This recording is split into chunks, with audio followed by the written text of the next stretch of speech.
set the record straight, the idea for this book came from my late brother, John, which is a story in itself, so please bear with me for a few minutes while I explain. My brother, John William Hogg, left school in 1963, and at the young age of 15, he had joined the British Royal Navy. By the time he was 17, he was a naval seaman serving on HMS Landaf on a 9-month tour of duty in Southeast Asia, with the ship's base being in Singapore. As a young man with testosterone levels that were running amok, he spent most of his free time in bars and brothels in places like Bugis Street in Singapore, Angeles City in Philippines, and Walking Street in Pattaya. In those days, seamen in the Royal Navy were given their daily tot of rum ration, and drinking alcohol was a fundamental in their daily lives. By the time John came home, he was a heavy drinker and smoking 20 cigarettes a day, and he had a minor STD. He did his 9 years in the Royal Navy and then joined the Merchant Navy, and by the time he was 35, he was an alcoholic. John was a drunk, but not a morose, moody or angry drunk. He was a happy drunk.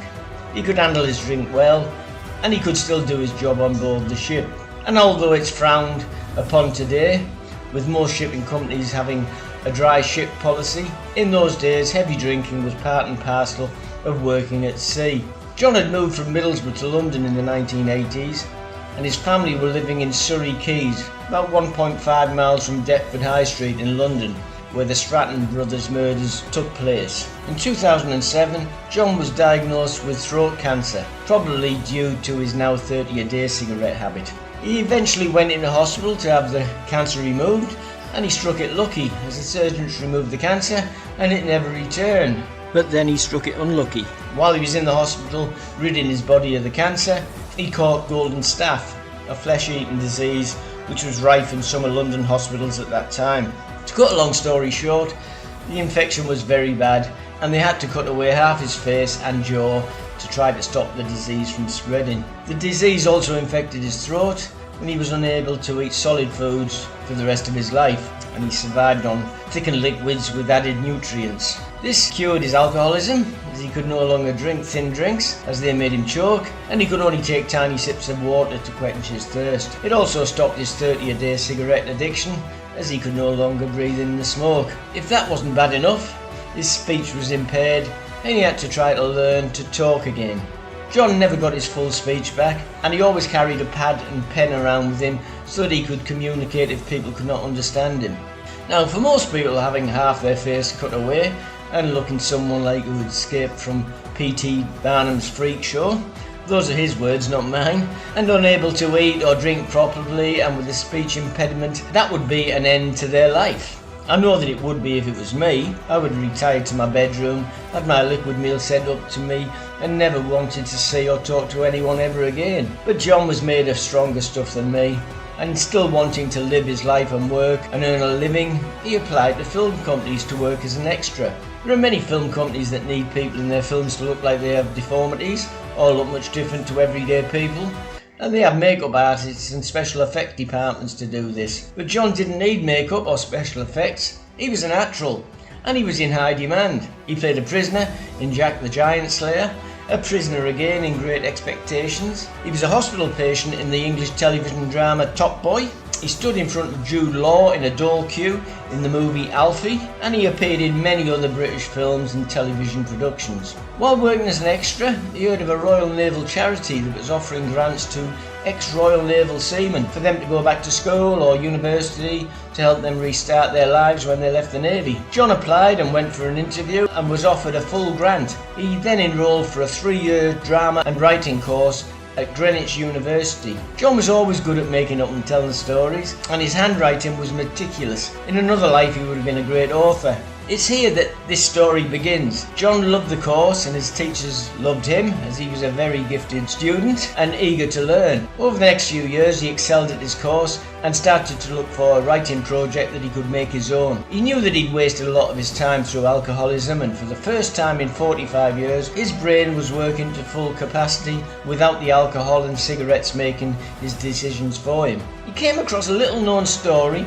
of the very first time fingerprinting was used to gain a murder conviction in Great Britain in the early 1900s. I was living in Australia in those days, but we were in close contact as we always were throughout our lives. He would email me and tell me about his project, and sometimes he would ask me to help him with something that he was stuck on or wanted my opinion on.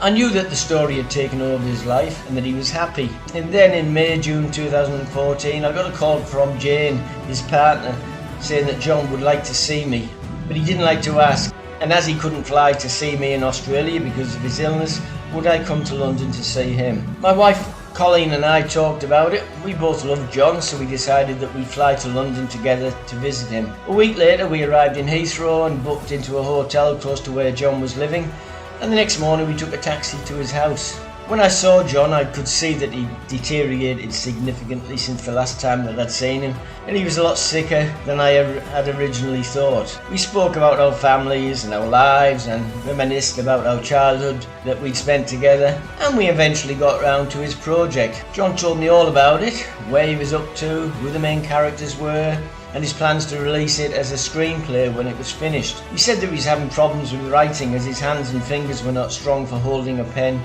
and constantly writing. By this time John was getting tired, so Colleen and I said we'd see him the next day, and we went back to our hotel. Colleen suggested we buy him a laptop computer so he didn't have to write in longhand, and I thought that was a great idea. So the next morning we were at Argos when they opened, and we brought John a laptop and then got a taxi to John's house. He loved the laptop and we set it up for him and showed him how to use it, and then spent the rest of the day chatting. Before we left, I told him that I'd come back the next morning and take his manuscript to a print shop, scan it, put it on a flash drive and then transfer it to his laptop. John thanked us again, then said that he was tired, and then went up to his bedroom for a nap.